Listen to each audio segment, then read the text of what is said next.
కుక్కలకు భోజనం పెట్టడం ద్వారా లభించే 8 లాభాల గురించి ఇవాల్టి కథ. ఒక ఊళ్ళో ఒక నల్ల రంగు కుక్క ఉండేది. ఆ కుక్క భోజనం కోసం ఊరిలోని ప్రతి సందు, ప్రతి ఇల్లు తిరిగి భోజనం కోసం వెతుక్కునేది. చాలాసార్లు పాడైపోయిన, తినడానికి వీలు లేని భోజనం తిని కడుపు నింపుకునేది. కాని రాత్రిళ్లు మాత్రం ఎంతో నిజాయితీగా దొంగల నుండి, అడవి జంతువుల నుండి ఊరిని కాపాడాలని ప్రయత్నించేది. ఆ ఊరిలో ఉన్న ఓ గురువుగారి దగ్గరికి వెళ్లి, స్వామి, ఈ కుక్క జీవితం జీవించడం చాలా కష్టంగా ఉంది.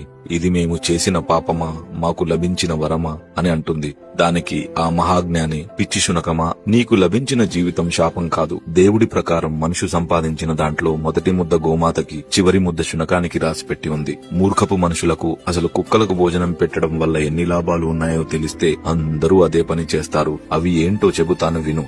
మొదటిది, కుక్క తనకు భోజనం పెట్టిన వారిని దైవంగా భావిస్తుంది కాబట్టి మనిషి వడ్డించింది ప్రసాదంగా తిని తృప్తిగా దీవిస్తుంది. రెండవది, శునకం కాలభైరవుని రూపం కాబట్టి శునకాన్ని ప్రసన్నం చేసుకునే వారికి శని ప్రభావం తక్కువగా ఉంటుంది. 3, కుక్కకు పెట్టిన ఒక్క ముద్ద వల్ల మనుషులు ఇంటికి, పంటకి, పిల్లలకి అన్నిటికీ కాపలా కాస్తూ నమ్మకంగా ఉంటుంది. 4, ఇంటికి జరిగే అరిష్టాన్ని ఆవు గ్రహిస్తే ఇంటికి పొంచి ఉన్న ముప్పుని కుక్క రానివ్వకుండా చేస్తుంది. 5, కుక్క ఒకే జంతువు మనిషి బాధని, కన్నీళ్లను కూడా చూసి అవి తొందరగా పోవాలని, నా యజమాని సంతోషంగా ఉండాలని మనస్ఫూర్తిగా కోరుకుంటుంది. 6, ఇంట్లో వాళ్ళు బయటికి వెళ్లేటప్పుడు బాధపడు